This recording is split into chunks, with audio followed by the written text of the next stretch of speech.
വേറൊന്നും വേണ്ട, എനിക്ക് ഈ ഭർത്താവ് എന്റെ ഈ താലി മാത്രം മതി. എല്ലാരും ഞങ്ങളെ സഹായിക്കണം. നിങ്ങളല്ലാതെ വേറെ ആരുമില്ല. ഒരു നിവൃത്തിയില്ലാത്തതുകൊണ്ട് നിങ്ങളോട് സഹായം ചോദിക്കുന്നത്. പ്രിയപ്പെട്ടവരെ, ഒരു നാട് മുഴുവനും കാസർഗോഡ് ജില്ലയിലെ ബദിയടുക്ക എന്ന് പറയുന്ന പ്രദേശത്തുള്ള ഈ നാട്ടിലെല്ലാവരും ഉണ്ട്. ഇവിടുത്തെ പ്രഗത്ഭരായ നമ്മുടെ പ്രിയപ്പെട്ട MLA സാഹിബ് ഇവിടെയുണ്ട്.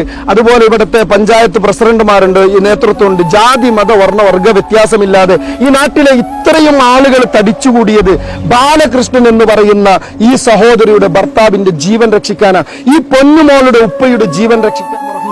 പ്രിയപ്പെട്ടവരെ നമസ്കാരം, ഞാൻ ജാബിർ നിസാമിയാണ്.